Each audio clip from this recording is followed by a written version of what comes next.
Silêncio aí. Tá, foi? Já está online. Então, boa noite a todos. Sempre que possível, até o último dia da propaganda eleitoral gratuita, nós fazemos live aqui. Só que a propaganda eleitoral gratuita vai voltar na próxima sexta-feira. Então, por enquanto, não é o horário de nos atualizarmos do que está acontecendo no Brasil. Primeiro, eu quero agradecer a todos que compareceram às urnas no último dia 2 de outubro. Uma festa maravilhosa, vindo com um mar de pessoas trajando verde e amarelo por todo o Brasil. Tivemos apurações, alguns problemas apareceram, passei para frente esses problemas, até o gráfico da evolução, que foi feito aqui, levando-se em conta cada percentual de voto que era computado, criou uma figura geográfica uniforme, né? Bem típica de algoritmos, muito parecida com aquela do segundo turno de 2014, com a Aécio Neves. Conseguiu já a maioria, mas daí ela foi numa paralela até o final. E cada vez que entrava 1 minuto de voto, tá? Dava hora da vitória de Aécio, hora da vitória de Dilma. E assim foi a paralela até o final. E foi decidido o segundo turno em 2014. Agora, parece que tivéssemos mais 5 minutos aqui, mais 5%, o nosso oponente, né, teria conseguido a eleição no primeiro turno. Vamos lá? Vamos em frente aí. Vale a pena de comentar algumas notícias aqui, porque uma decisão hoje da ministra Carmen Lúcia, né, ela mandou a Polícia Federal indicar como investigar Bolsonaro em inquérito, no caso de denúncias do Ministério da Educação. Bem, não existe até o momento, nada apareceu de recurso que teria saído do Ministério da Educação para algum prefeito. Alguns falaram que pessoas, né, procuraram prefeitos atrás de propina, prometendo liberação de recursos. Isso, se o prefeito entrar numa dessa, é muito primarismo, né? O que não falta é lobistas, picaretas, em qualquer lugar do mundo. Seria o primeiro caso de alguém pagar propina antes de receber o produto. Tá? E até o momento não tem nada. Mas a senhora Carmen Lúcia quer investigar. É mais um constrangimento pré-eleitoral. Vou deixar bem claro a todos aqui. A senhora ministra Carmen Lúcia. Primeiro, lá atrás, o Supremo Tribunal Federal reinterpretou a prisão em segunda instância. Passou a não mais a cadeia acontecer após a segunda instância e ela podendo acontecer somente após a última instância, no caso, o Supremo Tribunal Federal. Daí o Lula foi posto em liberdade, mas ele estava condenado em 3 instâncias, por unanimidade. E ele não poderia concorrer. Daí, o amigo no Supremo, o caso Fachin, né? O Fachin resolveu atender o amigo Lula. Nós já vimos o Fachin fazendo campanha em universidade no passado. Tá? O Fachin foi advogado do MST. Esse é o currículo dele. E foi indicado para o Supremo. Daí, na segunda turma, o Fachin veio falar o seguinte: olha, nós temos que descondenar o Lula. Nós já tiramos ele da cadeia, nós devemos torná-lo elegível.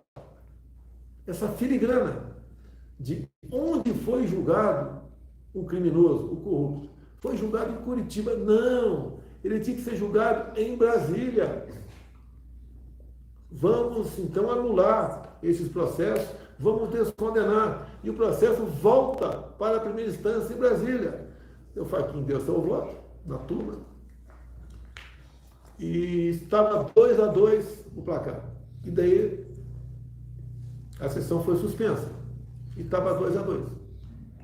A senhora Carmen Lúcia já tinha votado para manter as condenações do Lula.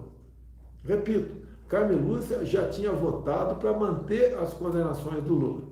Estava 2-2 o placar. E na semana seguinte votou o ministro Cássio Nunes, indicado por mim. Ele é dono do voto dele. Ele votou como? Para manter as condenações do Lula. O ministro Gilmar Mendes ficou indignado, somente para manter as 3 condenações do Lula. Você vai ver o que aconteceu. E ele balbuciava, o nosso querido ministro Gilmar Mendes. E o que aconteceu com a ministra Carmen Lúcia? Ela mudou o voto dela. Ela que tinha feito um voto brilhante para manter as condenações em 3 instâncias do Lula, são de ser 3-2 para a descondenação do Lula. E ela agora está na cara. Ela quer algo contra mim, né?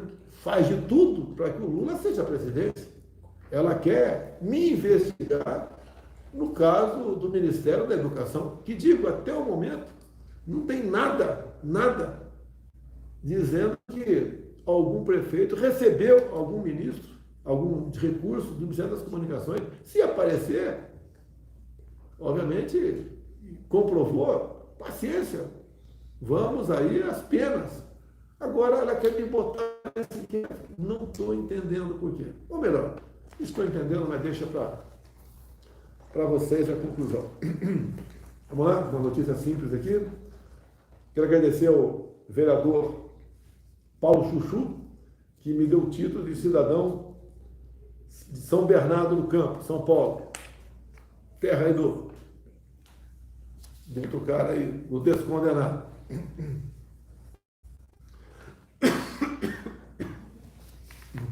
Estamos vendo aqui ó, o escândalo das pesquisas que influenciaram, sim, no resultado das eleições de domingo. E está aqui a Veja, quem diria, não, Matheus Leitão, que me criticou a vida toda, por qualquer motivo ele criticava. Né?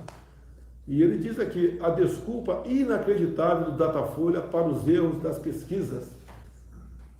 A pesquisa de São Paulo falou que errou no caso do Tarcísio, porque foi um erro de digitação. Mas todas as pesquisas erraram. Isso induz o eleitor a votar em quem está na frente.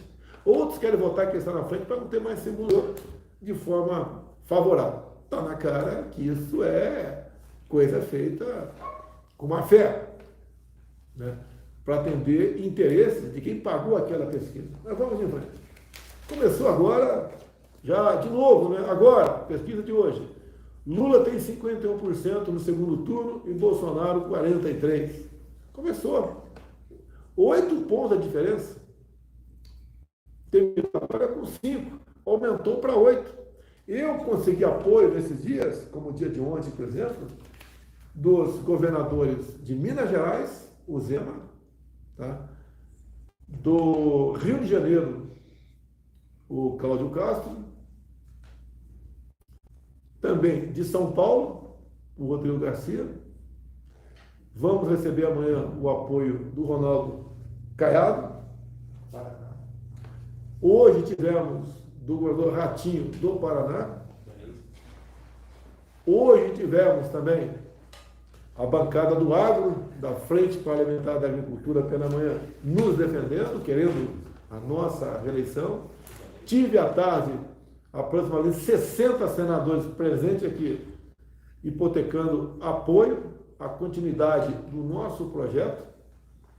Tivemos a agenda em São Paulo ontem, bastante longa e produtiva, 2 agendas enormes. Né? À noite visitei os 2 policiais que foram feridos, né?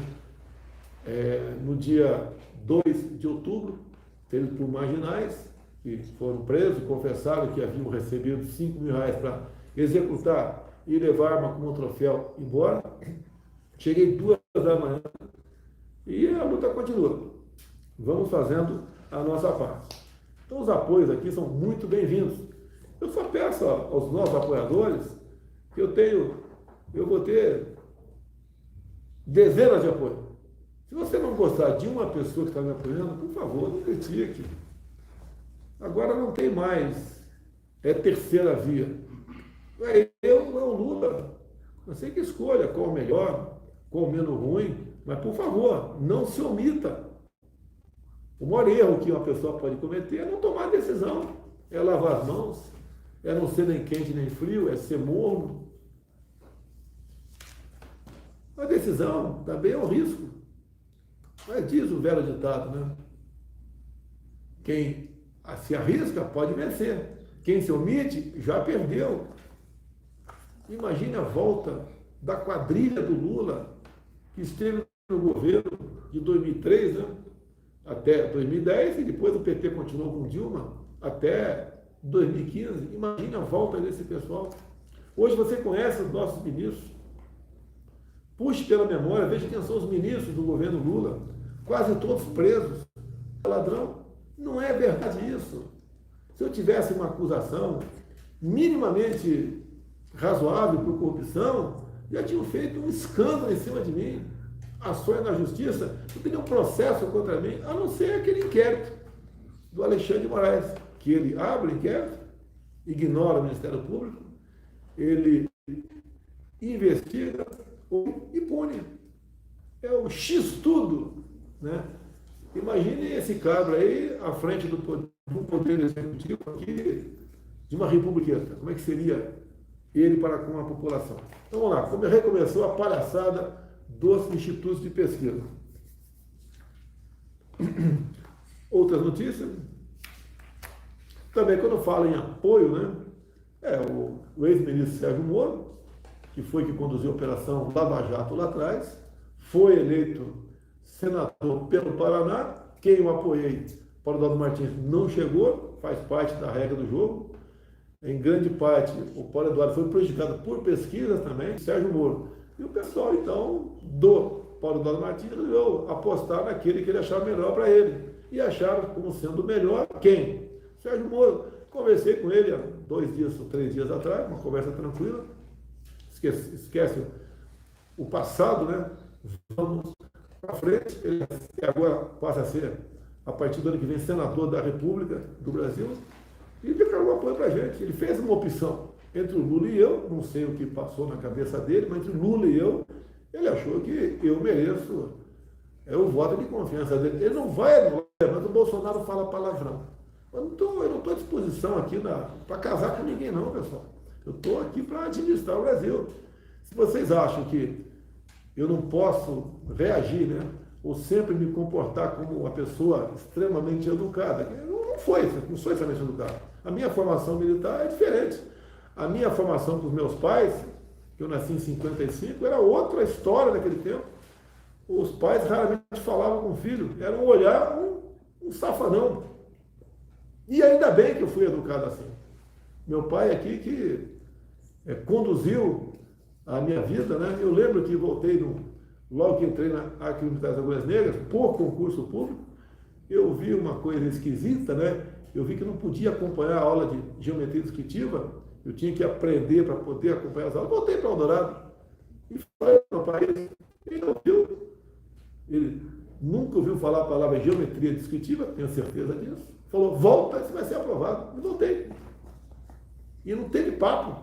Fui um dos primeiros alunos de geometria descritiva na vida. Essa é a nossa educação do passado. Hoje mudou muita coisa. Cada um aí julgue se for para melhor ou não. Tá? A questão do Sérgio Moro, ele teve 20 e poucos anos de magistratura. O que é a função de um juiz? É interpretar ali os autos e dar sentença e cumpra-se. A contestação é os advogados ali nos autos, uma sustentação oral, de acordo com o tipo de julgamento. Essa foi a vida dele. Quando chegou aqui no parlamento, você tem que conversar chegou o executivo, você tem que conversar com o parlamento. Talvez aí um grande choque de realidade que ele teve. E as coisas aconteceram. E meu caso remoeu o passado. Obrigado, Sérgio Moro, pelo apoio. E você, por favor, se é contra, não critique. Também o Deltan Dallagnol, Vila Brasília está convidado a conversar comigo. E tenho conversado com muita gente. Nós temos uma guerra pela frente, meu Deus do céu. Nós temos que ganhar essa guerra. O que está em jogo não é meu mandato, não. É o teu futuro. Você sabe o que o outro lado fez, o que o outro lado está fazendo, está dizendo que vai fazer. Tem um vídeo do Boulos agora, olha só do Boulos agora, né? Acho que o mais votado de São Paulo, deputado federal. Especialidade, invadir a propriedade dos outros. Não tem qualquer apreço pela propriedade privada. Ele dizendo, respondendo para um jornalista, que as políticas econômicas liberais do Alckmin não estarão no plano de governo do Lula. Ou seja, é o Estado. Eu confesso para vocês, lá atrás, quando eu cheguei no parlamento em 91, eu tinha uma posição estatizante. Votei muitas coisas para manter algumas posições do passado, eu confesso, estava errado. Eu falava lá atrás em controle da natalidade, por exemplo, depois eu vi que tinha que ser planejamento familiar. A gente muda. Tem um ditado que diz, né, que até aos 30 aí nunca foi de esquerda, é porque não tinha coração. Quem depois dos 25, 30 continua de esquerda é porque não tem cérebro. Já defendi coisas do passado que hoje eu me envergonho. A gente evolui, a gente muda. Agora, o duro é aquele cara que as consequências das minhas decisões, vocês todos sofrem se eu tiver uma decisão errada.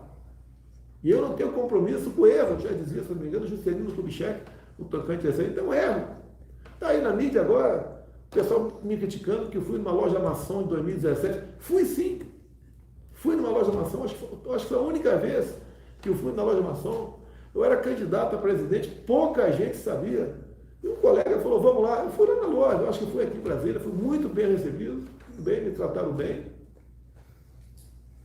E eu sou o presidente de todos. E ponto final. Fui de novo? Não fui. Agora sou o presidente de todos. Isso agora a esquerda faz um estardalhaço. Olha, o que eu tenho contra o maçom? Não tenho nada. Se tiver alguma coisa, a gente vê se como proceder. Quero o apoio de todos aqui no Brasil. A última viagem minha, não sei onde eu tive aqui, estava lá um garoto, né? Gay de direita. Se alguém lembra o município, me avisa. Botei na minha viatura.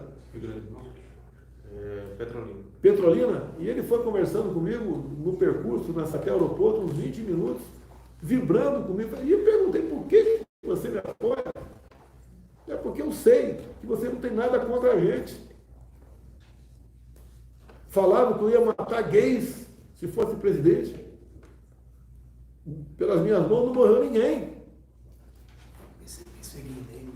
Calma. Tá? Ninguém.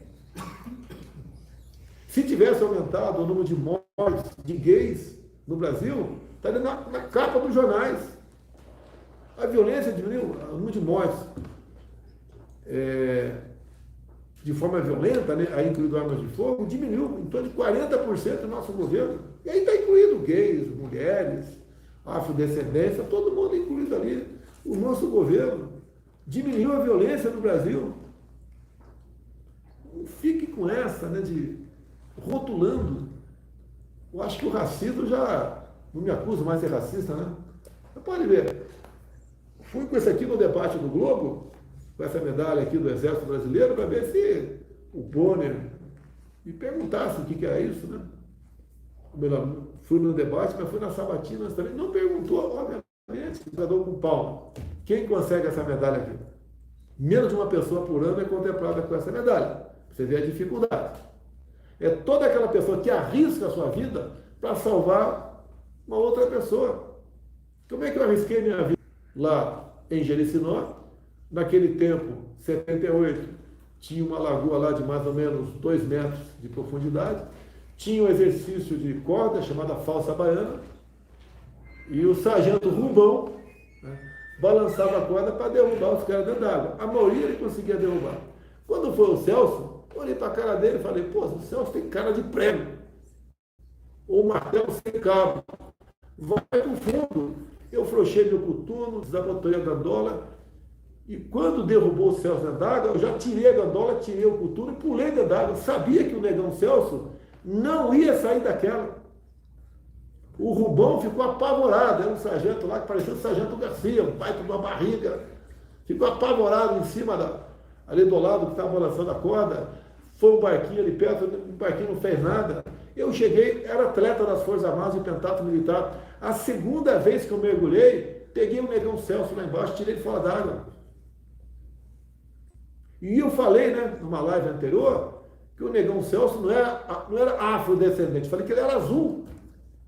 Era um negro realmente total, né? Daí falaram que eu era racista, porque eu falei que ela era azul. Mas se eu fosse racista, deixaram ele morrer afogado, meu Deus do céu. É coisa simples. Como tem uma passagem minha, eu espero que a comunidade aí, Nipo, né, japonês do Brasil, se alguém se lembrar desse episódio, eu queria encontrar com essas pessoas. Eu acho que foi em 2016, Barra da Tijuca. Posto 4, acontece comigo, estava na praia. E vi essas duas japonesinhas que entraram dentro d'água. E eu falei, moça, daquela região, né? Do fundo. Vai, afunda e depois sobe. E elas achavam que estava vendo gente na frente, né? Com a água pela canela, fosse chegar assim lá, não deu outra. As duas afundaram, eu e o moça tiramos as duas fora d'água. Não eram japonesas, eram mestiças, né? E lembro, tiramos ela fora d'água, eu tive dificuldade para segurar numa delas. Elas deviam ter uns 14 anos de idade, cada uma delas. Hoje deve ter 22, 23, 24 anos de idade. Tiramos fora d'água as duas. As duas choravam copiosamente. Fiquei feliz por ter colaborado com o salvamento dessas duas japonesinhas. Eu tenho certeza que vamos encontrá-las. E isso daí, obviamente, a família comenta entre amigos, talvez alguém esteja ouvindo esse relato meu agora e vai identificar essas duas japonesinhas. Quem diria, né? O futuro presidente da República, juntamente com outro sargento do Exército Brasileiro, o outro salvou as duas japonesinhas. As coisas acontecem com a gente.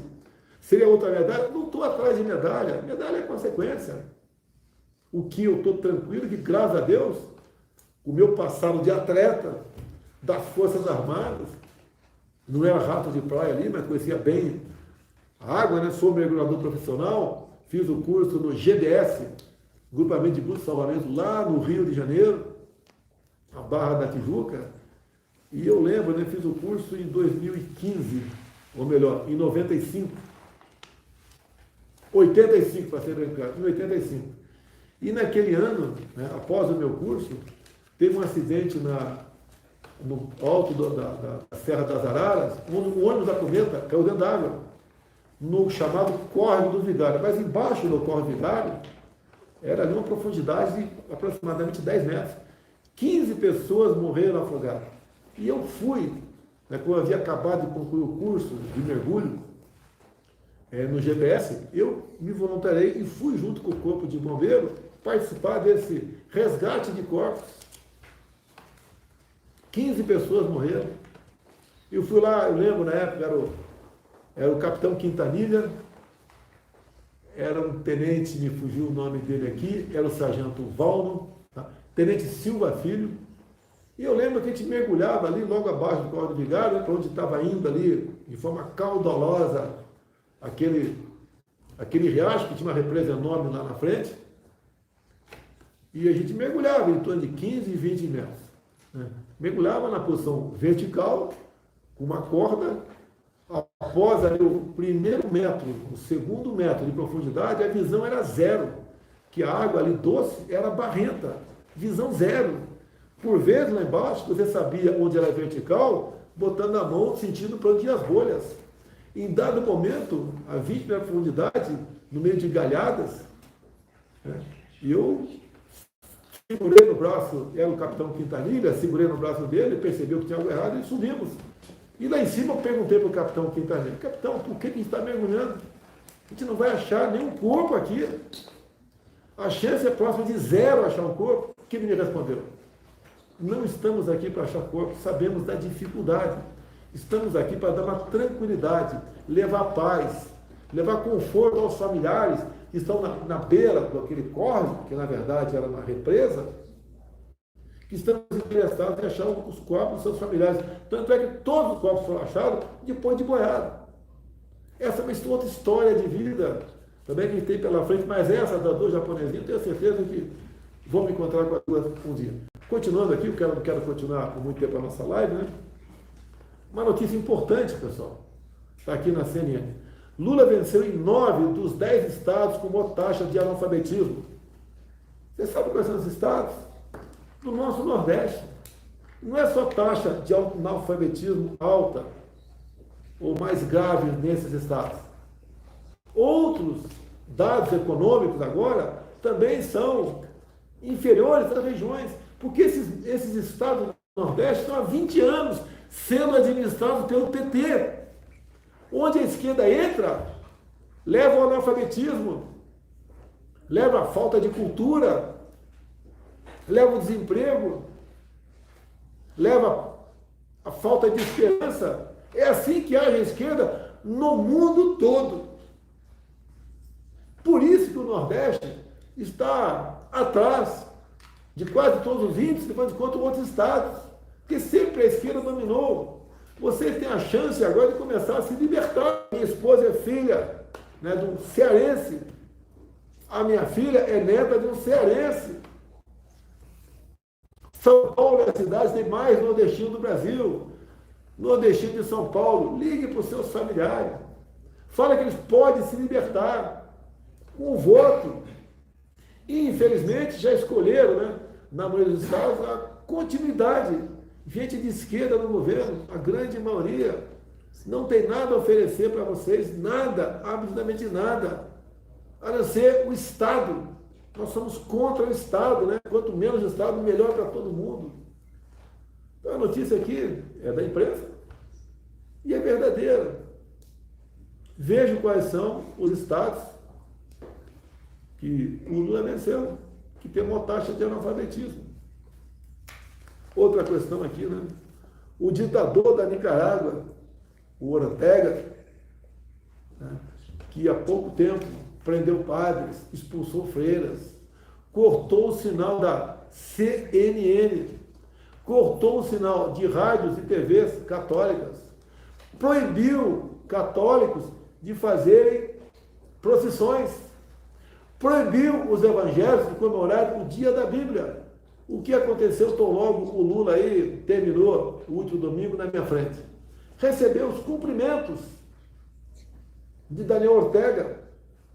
Parabéns, Lula, por ser o mais votado no primeiro turno. Amigo dele. Lembra que o Lula falou que ele ali, presidente, vai ter muita gente de fora, né, que está esquecido para cá? O Ortega viria na posse dele. O Maduro viria na posse dele. Evo Morales, Pepe Mujica, Fernandes da Argentina, Boric no Chile, Petro da Colômbia. Petro é aquele, quando eu desci da tribuna, lá na ONU, e falei para padres e freiras nicaragüenses que o Brasil os recebe como refugiados, para serem tratados com dignidade por nós, ele ocupou a tribuna logo em seguida e falou o quê? Defendeu a liberação da cocaína. É esse tipo de gente que é amigo do Lula, que você quer para o nosso Brasil. Quem não gosta de mim, o cara é grosso. Mas me desculpa. É importante que a dona Michele gosta. Pô. Tá? Ele se comportou mal durante a pandemia. Me desculpa. Eu falei a verdade durante a pandemia, não quis ofender ninguém. Não errei quase nada durante a pandemia. Muita gente tomou aquele remédio para combater a malária, para combater a cegueira dos rios, e se safou durante a pandemia. O grande erro da pandemia, não foi meu, foi proibir os médicos a receitar algo off-label, fora da bula, porque não tinha remédio para aquilo. O pessoal batia na vacina, eu falava, a vacina é para quem não está contaminado. Quem já está contaminado tem que ter um remédio para isso. Proibiram o médico de receitar esses medicamentos. Eu tomei esse medicamento, no dia seguinte estava bom. Milhões de pessoas tomaram esse medicamento. Eu duvido. Você que está chateado comigo, por questão de pandemia, você tem um parente teu, eu duvido que não tem um parente teu, que tomou um desses dois remédios, que eu tomei também. Se ele está vivo, porque, obviamente, sobreviveu, obviamente. E você está chateado comigo por causa disso? Meu Deus do céu. Você está escolhendo alguém para administrar o seu país. Não está escolhendo alguém que tenha bons modos. Aqui não é um desfile de pessoas, né? Certos chefes de Estado, primeiro-ministro, presidente, como eles se comportam quando eclode uma guerra, como estamos tendo agora fora do Brasil. O que eles fizeram durante a campanha deles, como se apresentaram. Vocês têm aqui um ser humano com 67 anos de idade. Sou caboclo do interior de São Paulo. Sou capial, sim. Não sou ignorante. Como aquele cara acusou os paulistas de ignorante. Tá? Depois fiquei 15 anos no Exército Brasileiro. O Exército Brasileiro é um lugar que você leva pancada, pô. Fiz curso de paraquedismo. Vai lá ver como é que é um curso de PQD, para você ver como é que é. Tá? Fiz curso de mestre salto, fiz o curso de mergulho, fiz o curso da Escola de Educação Física do Exército, fui o primeiro classificado no curso da Escola de Educação Física do Exército no universo de 45 Depois fui para ser vereador do Rio de Janeiro, depois fiquei por 7 mandatos dentro da Câmara dos Deputados. Muita briga ali. Ali não teve pancada comigo, soco nunca teve. Né? Mas empurrão, palavrão, teve. Vocês, quem não conhece a Câmara, não sabe a variedade de interesses que existe lá dentro, cada um puxando para um lado. E por vezes, não é eu não, um montão de gente perde a linha.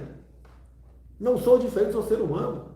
Como presidente da República, vir para cá, só Deus sabe da missão que ele me deu. Fazemos a nossa parte. Se coloque no meu lugar. Eu apanho 24 horas por dia, desde antes da minha pré-campanha, defendendo a família brasileira contra aquele tal de kit. Não tem nada a ver com o comportamento de quem quer que seja, mas certas coisas o pai tem que ensinar e não a escola. Escola é lugar de instruir as crianças. Ditador da Nicarágua parabeniza Lula pelo comportamento. Quando Lula chamou os paulistas, né, de capial, ignorante como o Bolsonaro, ele falou, bonito é ter uma educação refinada como a minha. O Lula falou que tem uma educação refinada. Meu Deus do céu.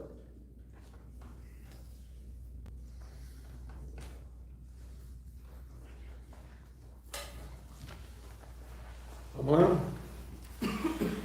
Quero agradecer aqui foi minha colega, né? E o deputado senadora Ana Amélia Lemos, lá do Rio Grande do Sul. Ela disputou as eleições de 2018 como vice do Geraldo Alckmin. Ela tinha tudo para ser reeleita senadora, tudo, barbada, uma pessoa fantástica, todo mundo gostava dela, embarcou na canoa do Geraldo Alckmin e perdeu as eleições. E agora eu fico imaginando como ela está pensando em ver o Alckmin na chapa do Lula. Mas tudo bem, agradeço então o apoio aqui, um tweet da senhora Ana Amélia Lemos, declarando que votará em Jair Bolsonaro no próximo dia 30. Curiosidade também, falo tanto, falei agora há pouco de racismo, né? Acho que acabou esse de racismo para cima de mim, né? E tem aqui, Folha de São Paulo, né? Vamos lá, quem diria eu repetindo matéria da Folha de São Paulo. Eleições 22. Partidos que mais elegeram deputados federais negros são de direita. Olha, tivemos 4 senadoras eleitas, de 27. 2 pelo PL. Uma terceira, eu fiz campanha para ela, de Tocantins, a professora Dorinha. Uma quarta do PT. Nós não gostamos de mulheres? Meu Deus do céu. O que nós temos contra mulheres? Fiz campanha, entre essas que chegaram no partido, fiz campanha explícita para a Tereza Cristina no Mato Grosso do Sul. Se bem que eu acho que ela tinha condições de chegar sem apoio de quase ninguém, né? Mas nunca é bom você dispensar apoio. Numa guerra, que estamos vivendo agora, você não pode dispensar apoio. Obviamente, alguns apoios não são bem-vindos. A gente descarta. Mas todas as vezes que a gente bota do nosso lado para a linha de frente, são bem-vindos. Obrigado, senadora Ana Amélia. A economia continuando aí para frente no Brasil. Empresa assinam contrato para a construção de 5.400 quilômetros de linha de transmissão. A linha de transmissão tem vida útil. Se não for trocado os cabos, né, periodicamente entra em pane. Não vou discutir essa matéria aqui, não é o caso.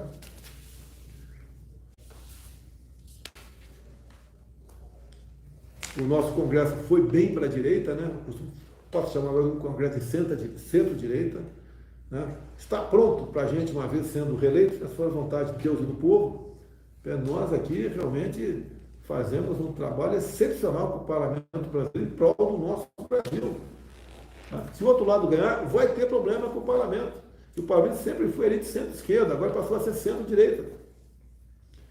No dia seguinte às eleições, O que aconteceu com a Bolsa de Valores? Subiu, bateu um recorde no mesmo dia. Dólar afundou. Isso é bom para nós, sinaliza combustível mais barato. Sinaliza aí a valorização da nossa moeda. Né? E no dia seguinte, então, com a minha passagem para o segundo turno, que quase todo mundo no mercado esperava que o Lula ia ganhar no primeiro turno. Não ganhou. Deu ruim para eles. Olha uma coisa aqui, né? Nosso querido Alexandre de Moraes. Pela segunda vez, ele veta pronunciamento contra a poliomielite. Nós queremos vacinar de poliomielite a garotada. Estamos sendo impedidos pelo TSE. O argumento? Ajuda no Bolsonaro. Passa a ser um ato político. Parabenizar aqui, conheci a nossa Silvia Guaiapi. Foi tenente do Exército Brasileiro, serviu por muito tempo no Hospital Central do Exército do Rio de Janeiro, e depois foi lá para o Amapá, é isso mesmo? E se elegeu, então, deputada federal. E ela tem uma bandeira semelhante à minha: liberdade para os irmãos indígenas. Os irmãos indígenas podem ser condenados a viver fechados na sua reserva. Eles têm que fazer na sua terra o que um fazendeiro do lado faz na dele. Temos projeto para isso desde o início do ano passado. Está lá no Senado Federal. E a prezada Silvia tem muita coisa que é semelhante a mim. A defesa da família, a defesa de verdade das comunidades indígenas, não a demagogia, a libertação dos indígenas. Eles não são diferentes de nós. Ela fez curso superior, ficou no Exército, acho que por 8, 9 anos. Se elegeu deputado federal. Vai ser bem diferente de uma outra indígena, não sei se era índia, não sei se foi reeleita, né? Eu acho que é de Roraima. Vê aí se foi eleita a deputada de Roraima. Foi reeleita? Né? Bem diferente. Ela não quer o atraso, ela quer o progresso. Ela fala muita coisa dos parecis, né? Que estão aqui na região de Mato Grosso, que produzem.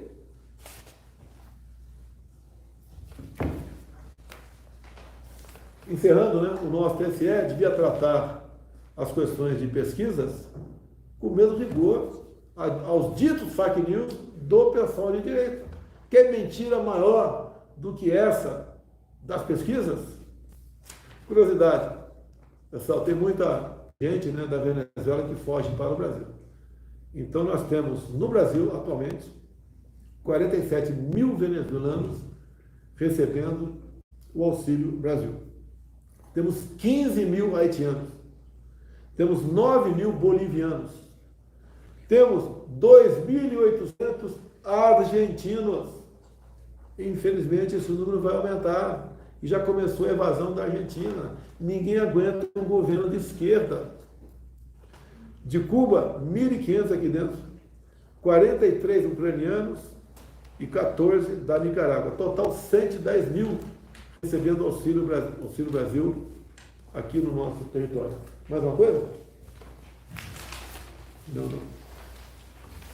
Atualmente assistindo, obrigado aí, 400 mil pessoas no Facebook, Instagram, YouTube, TikTok e Bolsonaro TV.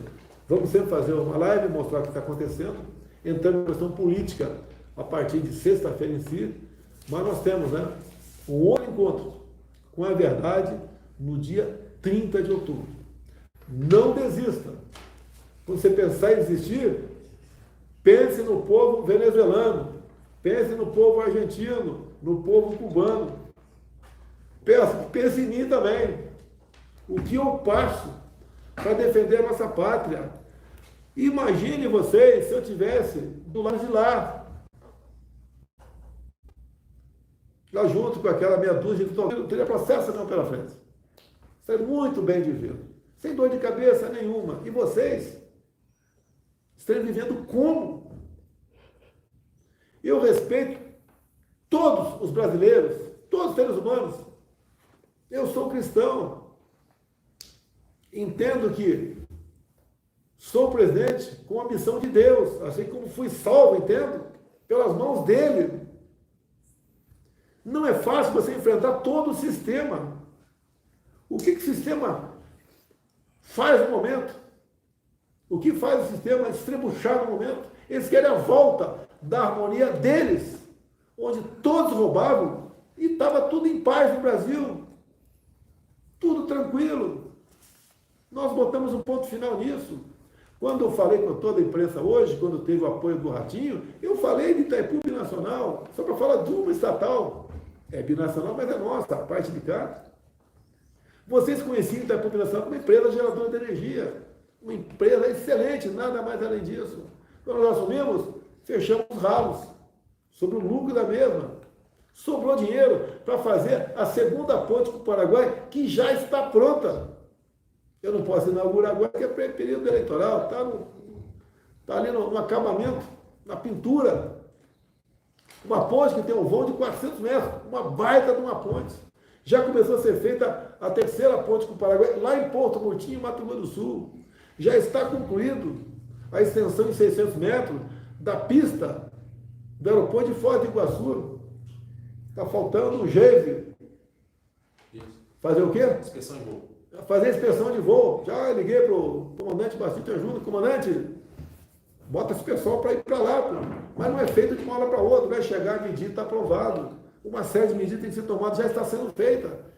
Pretende-se brevemente liberar a pista para pouso. Vai receber qualquer tipo de aeronave em Foz do Iguaçu. Muita gente pousava ali na Argentina e ocupava a rede hoteleira para visitar as cataratas. Vão pousar do nosso lado. Nós concluímos aí o asfalto da boiadeira. O Paranense sabe o que é isso. Atendemos com obra de infra aproximadamente 50 municípios que ficam ali na região do Lago de Itaipu Binacional. Estamos negociando com o Paraguai praticar piscicultura lá. Vamos acrescer em 40% o volume de pescado no Brasil. O trabalho do Jorge Seife. Obrigado, parabéns, catarinense. Elegeram o Jorge Seife aí, senador da República. Está aí todo feliz, está todo bobo. Ele jamais podia contar com isso. E lá atrás ele queria vir candidato federal. Eu falei, não. Você não é o meu 06, que eu disse que era meu filho 06, ordem, você vai vir candidato ao Senado. E ele pulou, não queria. Foi muito menos difícil ser senador do que deputado federal. Acreditou em mim, sem querer pegar o papel do pai dele, o velho Jorge Seife, o velhão aí, eu conheci pessoalmente, uma pessoa fantástica, mexe com a pesca aí em Santa Catarina, está vibrando.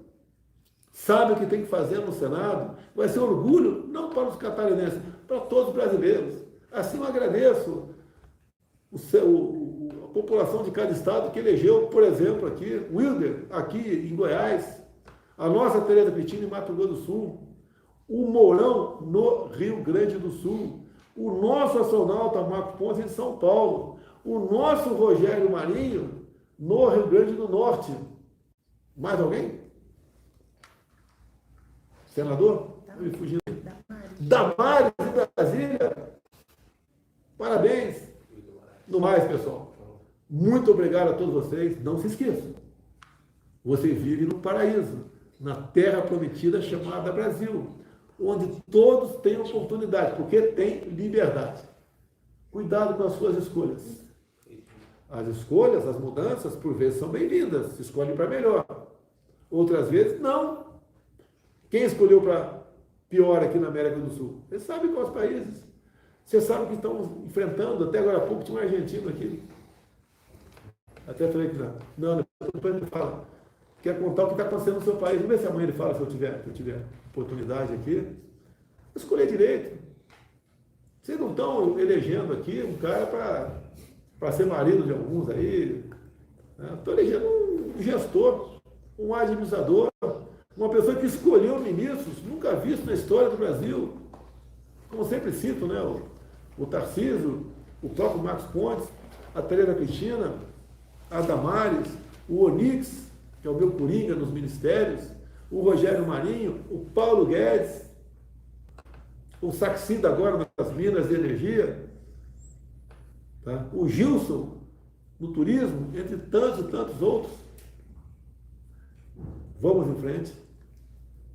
Não é fácil a luta, mas, com a graça de Deus, nós venceremos. Muito obrigado a todos vocês e até amanhã, 19 horas.